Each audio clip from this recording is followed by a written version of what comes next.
Not man was born to be average. You were not placed on this earth to wander aimlessly or to sit idle while others build empires of purpose, influence, and prosperity. You were given the extraordinary power of thought, the boundless tool of imagination, and the divine gift of will. But with all that power in your possession, your future still bends only to one master, the habits you practice each day. Look around you. Every towering achievement, every colossal fortune, every life of meaning ever carved into the stone of history was not built by luck, nor by inheritance, nor by accident. It was built brick by brick, decision by decision, hour by hour, by a man or woman who understood that greatness is not a moment, it is a pattern. And patterns are born from habit. You may have the desire to succeed, you may have vision, you may even have talent, but none of these will yield fruit unless they are planted in the soil of discipline and watered daily with action. A man can dream of castles, but unless he picks up the hammer and lays the foundation stone by stone, that castle will remain forever in his mind, a fantasy, not a fortress. The tragedy is that most people build their lives in reverse. They crave the mansion, but live like misers of time. They speak of goals, yet bow daily to distractions. They wish for freedom, but handcuff themselves to destructive cycles. You cannot build a palace on a weak foundation, and you cannot construct a successful life with poor daily rituals. Your habits, what you do repeatedly, what you tolerate, what you excuse, these are the silent engineers of your future. Every small act repeated over time chisels away at your character, molds your thinking, sharpens or dulls your spirit. If you rise with the dawn, focus with intention, speak with discipline, and move with purpose, you lay down the marble of mastery. But if you hit snooze, consume mindlessly, speak in complaint, or move without aim, you pour quicksand beneath your feet. Understand this, the world does not reward intention. It rewards execution. And execution is not a once-in-a-while sprint, it is a daily march. Every decision you make trains your mind for either strength or weakness. When you choose what is hard but right, you build mental muscle. When you choose what is easy but wrong, you surrender a piece of your power. What you allow becomes your standard, and what becomes your standard shapes your results. Do you want to know where you'll be in 5 years? Don't look to your dreams, look to your calendar. Look to your morning routine. Look to how you speak to yourself in silence. Look to what you do when no one is watching. That is the scaffolding of your future, invisible to others, but very real in the outcome it will produce. The secret is that there is no secret. The key to success is not hidden in some mysterious vault. It is right in front of you. It is the sum total of what you do each day. Small hinges swing big doors, and your habits are those hinges. You don't have to change your whole life in a single sweep. You simply must change your direction. 1 degree of daily improvement multiplied over time creates a seismic shift in destiny. You can possess all the knowledge in the world, but if your habits are poor, that knowledge is imprisoned. Wisdom unreleased is useless. Talent unused is wasted. Desire unacted upon is dead. Only through consistent effort can you bring your inner riches into reality. You are not a product of your circumstances, you are a product of your standards, and your standards are shaped by your habits. A man becomes what he demands of himself. If he demands excellence, discipline, integrity, and perseverance each day, he will rise no matter his starting point. But if he permits laziness, distraction, and mediocrity to rule his hours, he will fall, no matter his potential. The habits you form in private will determine the rewards you receive in public. There are no shortcuts, no cheat codes, no substitutes. The price of a great life is paid in sweat, sacrifice, and self-control. Every time you choose focus over distraction, growth over comfort, progress over pleasure, you cast a vote for the person you are becoming. You cannot cheat cause and effect.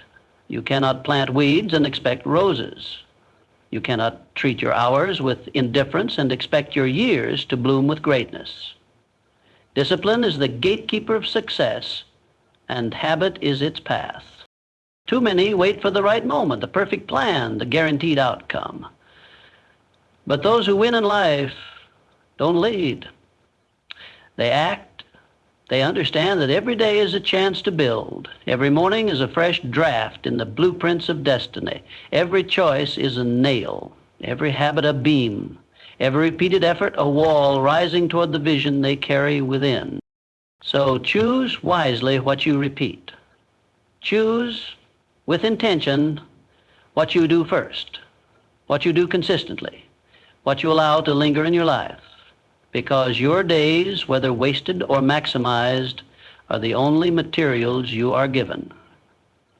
You are the builder. The structure you raise or the ruin you permit will be determined not by fate, not by luck, not by hope, but by habit. Intentions are noble. Aspirations are admirable. The human spirit is constantly reaching upward, yearning for greatness, whispering dreams in the quiet hours of the night. You may tell yourself you are destined for more. You may plan, you may visualize, you may even speak affirmations aloud each morning. But none of it will stand against the wrecking force of a single habit that works against you in silence. It doesn't take an army of failure to break a man's will. It only takes one weakness, tolerated long enough, to dismantle the architecture of success he tries to build. You can stack your life with goals, strategies, and positive thoughts. But if you allow just one destructive behavior to live unchecked, it will crawl through your foundations like termites through timber, slowly, silently, and completely. One bad habit, repeated daily, can overpower a mind full of wisdom. One indulgence, practiced consistently, can nullify the energy of 100 good decisions. A man can rise early, read books, surround himself with mentors, speak of purpose and ambition, and still fail if he refuses to confront the one behavior that keeps him anchored to mediocrity. Do not be fooled by the smallness of the habit. It might look innocent, it may even masquerade as normal, but its power is in its consistency, its subtlety, its persistence. A little procrastination may seem harmless until it becomes your lifestyle. A daily scroll through distractions may feel like leisure until it costs you your focus. The destruction is rarely immediate. That's why most people don't see it coming. They tell themselves, it's just one more day, or I'll fix it soon. But habit is a builder of momentum. It doesn't stay still. It's either constructing or eroding. The more you feed a negative routine, the more power it takes from you, and the more resistance you'll face trying to break it later. People love to talk about potential. They love to praise vision, ambition, and talent. But potential is just a promise waiting to be fulfilled. And if that promise is poisoned daily by even one corrosive habit, it will rot.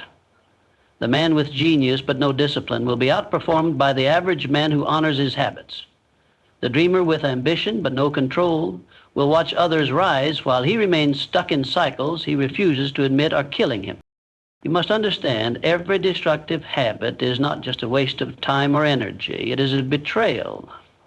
It is you working against yourself. It is sabotage. Imagine trying to fill a bucket with water while a hole in the bottom drains it constantly. No matter how hard you work, how much you pour in, you never see the full return. That is the life of a man who refuses to quit the habit that is stealing from him every day. And make no mistake, the enemy within is always stronger than the obstacle outside.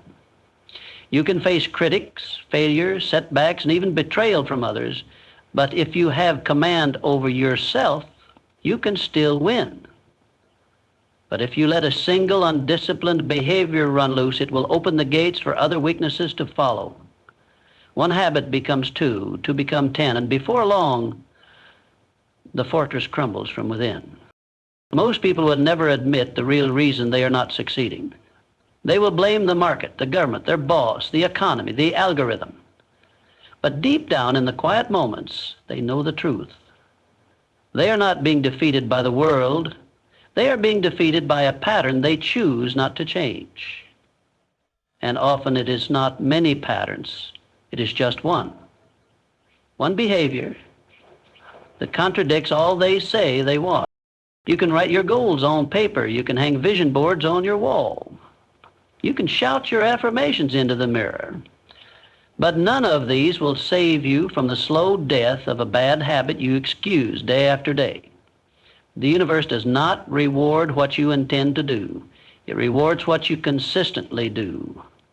And if what you consistently do is rooted in destruction, no amount of desire will reverse the outcome.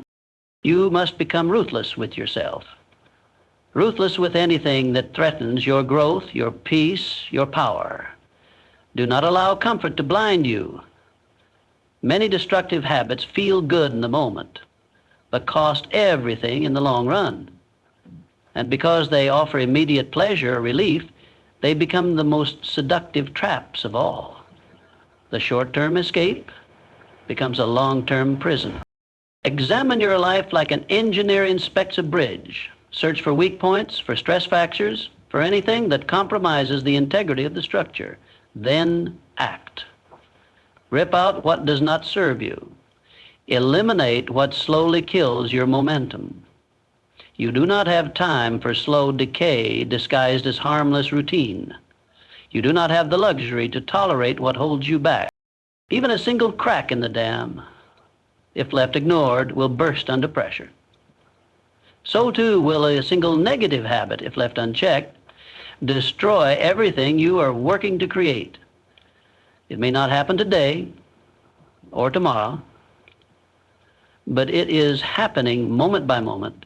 Whether you acknowledge it or not, it is working its will against you. And it will not stop unless you stop it. There is a universal law that governs every climb to greatness. You cannot have it all. You must choose. You must surrender something lesser to gain something greater. That is the price. That is the toll. That is the truth that separates the few who rise from the many who remain comfortable, wishing, talking, and drifting. You cannot move forward while dragging dead weight. And many people are trying to run toward their future while clinging tightly to habits, people, thoughts, and comforts that no longer serve them. Every dream you want comes with a cost. Success isn't denied to most people. It's simply too expensive for them. Not because they lack talent, not because they don't have time, not even because they lack opportunity, but because they're unwilling to give up the things that must be given up. They want success without change. They want growth without discomfort. They want a new life while protecting the same patterns that have built the current. But you can't become more while staying the same. That's not how transformation works. If you want the next level, you must leave behind the pieces of you that belong to the previous one. You must walk away from the impulses, distractions, and indulgences that steal your energy, time, and power. And that takes courage. Because quitting the wrong things often means stepping into temporary discomfort for long-term mastery. You don't get to the top by addition alone. You get there by subtraction. Look at any man who has carved his name into the stone of history, and you'll find the trail of things he chose to leave behind. He quit laziness. He quit excuse-making. He quit the comfort of the crowd. He quit shallow pleasure in favor of deep purpose. He did not become successful because he found a trick. He became successful because he made hard decisions. The world will try to seduce you with comfort, with options, with indulgence. It will tell you to hold on to everything, to say yes to it all, to spread yourself thin and keep everyone happy, to keep every door open, just in case. But that is the path to mediocrity. Because the man who tries to keep everything gains nothing. He becomes fragmented, divided, and ineffective. Power comes from focus, and focus requires sacrifice. What you're not willing to quit becomes your ceiling. Your limitations are not in your DNA, not in your upbringing, not in the economy. They're in your tolerance. If you tolerate distraction, that becomes your ceiling. If you tolerate excuses, that becomes your ceiling. If you tolerate relationships that drain you, routines that weaken you, environments that numb you, that becomes your ceiling until you decide to sever those ties. You will stay stuck where you are, no matter how badly you want something more. Too many people hold on to what is familiar simply because it is familiar. They confuse comfort with safety. They confuse routine with purpose. But not everything that feels normal is good for you. Some of your most familiar behaviors may be the very ones that are delaying your future. You cannot climb carrying everything. You must travel light. You must trim the fat. You must look your old patterns in the face and say, "You are not coming with me." Success is not just about what you start doing. It's about what you stop doing. You can add new habits, read new books, take new courses. But if you are still poisoning your progress with the same old self-destructive rituals, then all that growth becomes fertilizer for nothing. Imagine planting seeds in toxic soil. How much will they grow? That is your life when you pursue success but refuse to release the things that oppose it. And here's the truth most avoid. The quitting will hurt. It will sting. There is a death in every sacrifice. A part of you must die so a stronger part can live. That is why few people ever change in a meaningful way. They fear that pain. But pain is not the enemy. The wrong things are the enemy. And the sooner you face that truth, the faster your ascent. Every great life is built on decisions others are unwilling to make, not because those decisions are complex, but because they are uncomfortable. Choosing discipline over ease, choosing growth over pleasure, choosing truth over delusion, choosing to cut off what weakens, no matter how long it's been there. The ones who win are not necessarily more gifted. They are more committed to subtraction. There are habits that no longer deserve your time. There are people who no longer belong in your circle.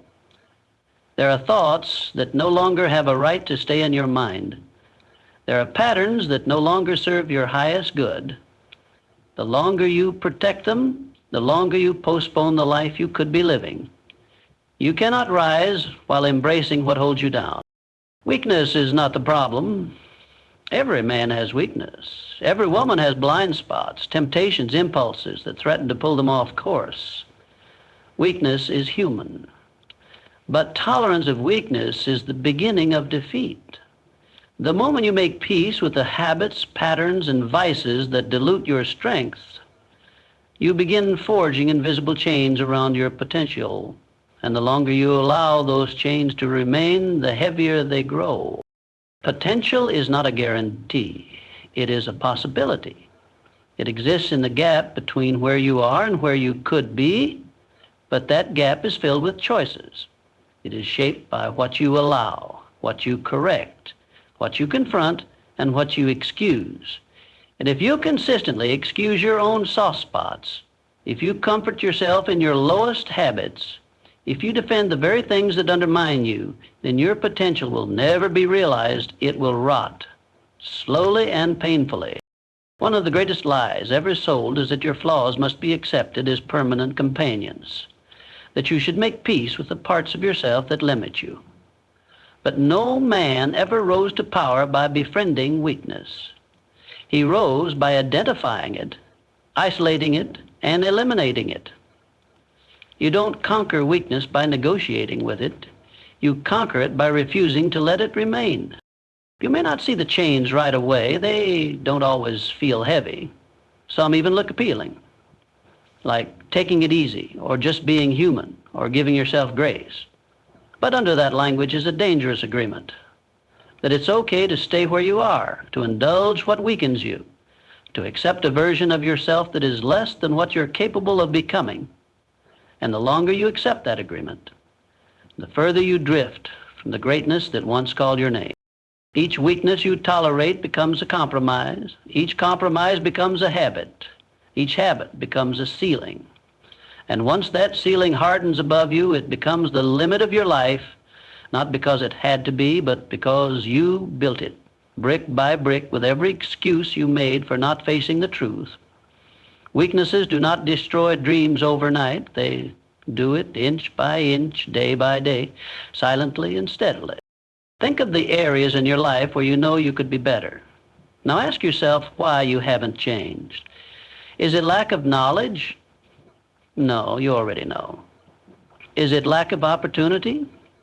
Unlikely. You've had chances. The answer is almost always this: you have learned to live with the chain. You have grown comfortable in bondage.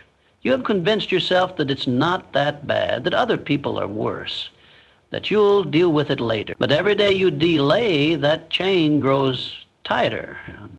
Potential is suffocated by small tolerances.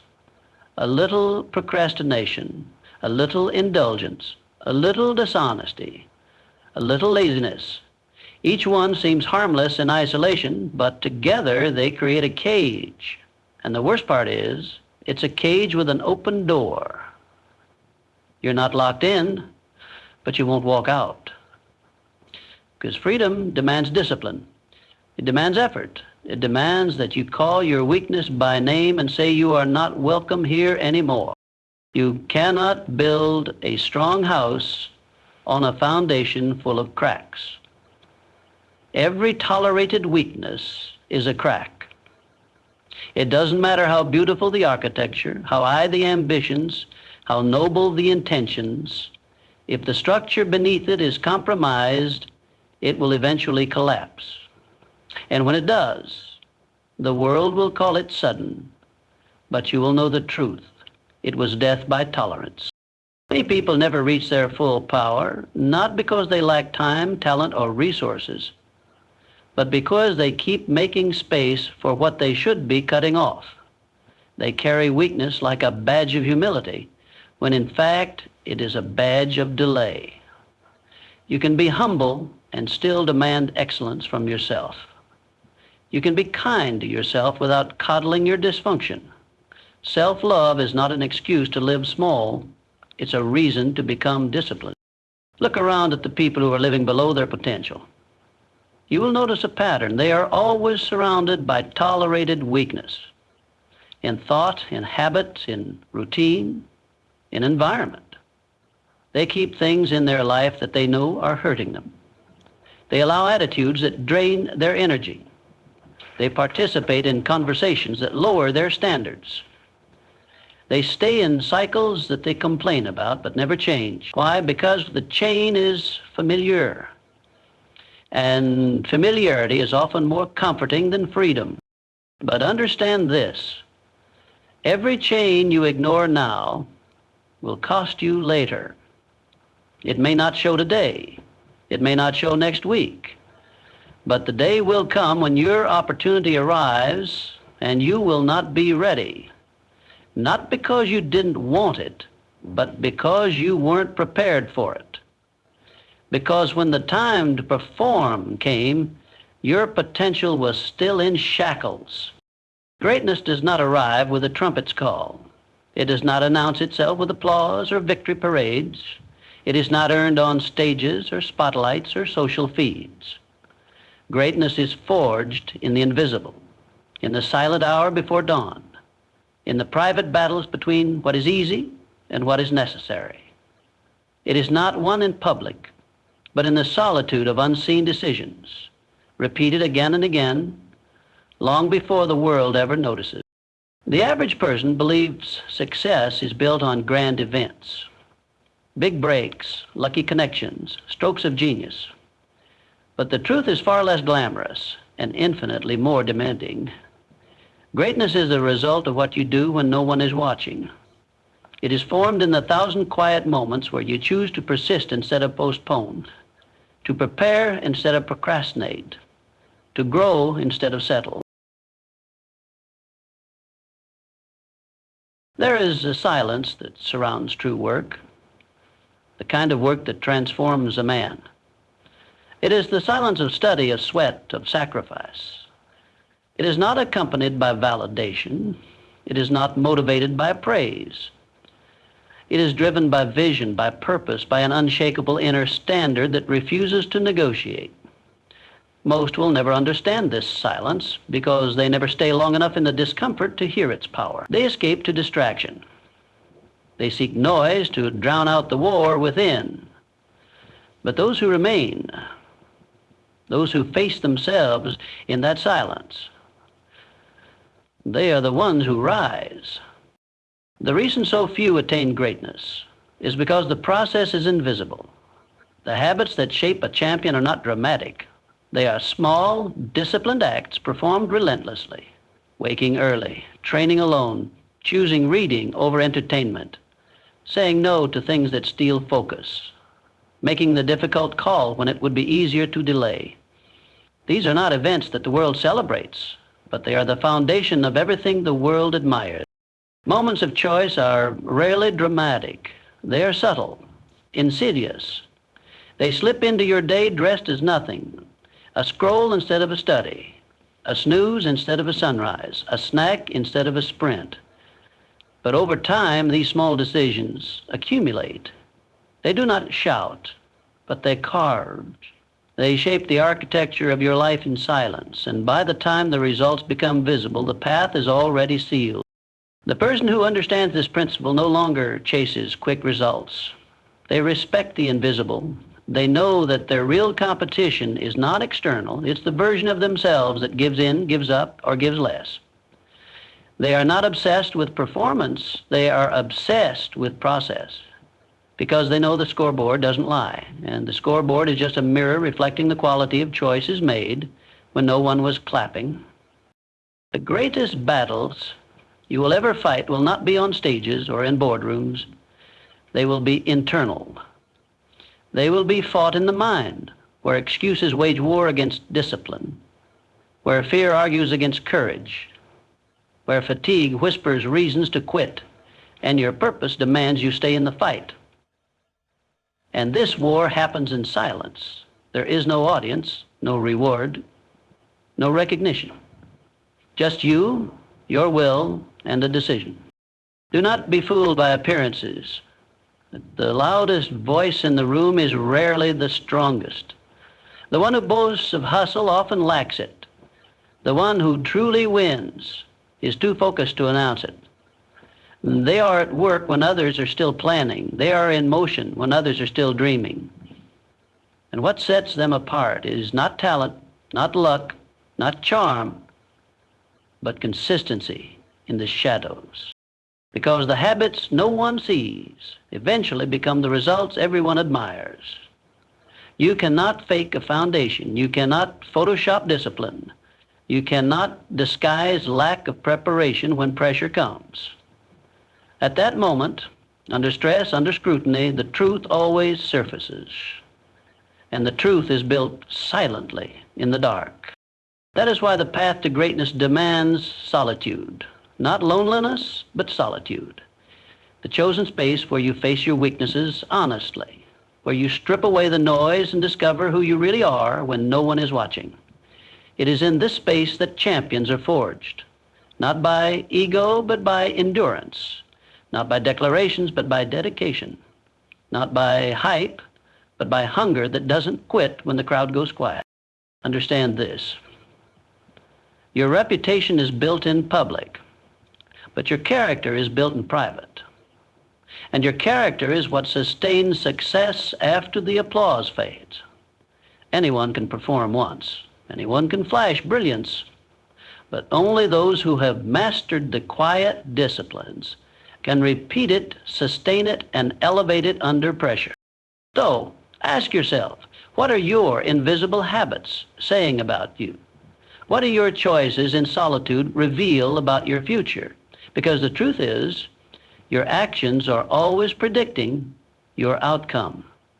And whether you realize it or not, you are in training every single day for success or for failure, for mastery or for mediocrity, for strength or for softness. The world will only ever see the surface, but greatness is built below it. In the early mornings, in the extra reps, in the late nights of focus, in the skip temptations, in the undramatic hours of preparation. That is where the battle is won. That is where the legacy begins. That is where the crown is earned in silence long before it's worn in public. No man is free until he commands himself. You may hold a title, wear a suit, build a business, or speak with authority, but if your emotions control your decisions, if your cravings dictate your habits, if your mood determines your discipline, then you are not the master. You are a servant. And your master is invisible, quiet, but cruel. It is the part of you that reacts instead of thinks, that wants instead of waits, that consumes instead of creates. Self-mastery is not a trait reserved for monks or philosophers. It is the foundation of all enduring greatness. Every empire ever built, every vision ever realized, every man or woman who has risen above the noise of the crowd first learned to conquer the battlefield within. Because until that victory is won, nothing else can hold. Achievement without discipline is a castle built on sand. You may rise for a moment, but you will collapse under your own weight. The truth is, most people live as slaves, not to governments or systems, but to their impulses. They eat what feels good. They say what feels good. They chase what feels good. And in that chase, they sacrifice time, energy, relationships, opportunities, everything that matters, just to satisfy a fleeting urge that will vanish in minutes and leave a residue of regret. They call it freedom, but it's anything but. It's addiction to ease. It's dependence on desire. It's enslavement dressed in the costume of comfort. The man who cannot say no to himself is weak, not because he lacks power, but because his power is misdirected. You are not born to obey every signal from your body, every flicker of doubt, every wave of emotion. You were born to command them. Your mind was built to govern your body, not the other way around. But for most, the roles are reversed. They feel tired and they stop. They feel lazy and they wait. They feel fear and they run. All the while, and never ask whether the impulse is worth obeying.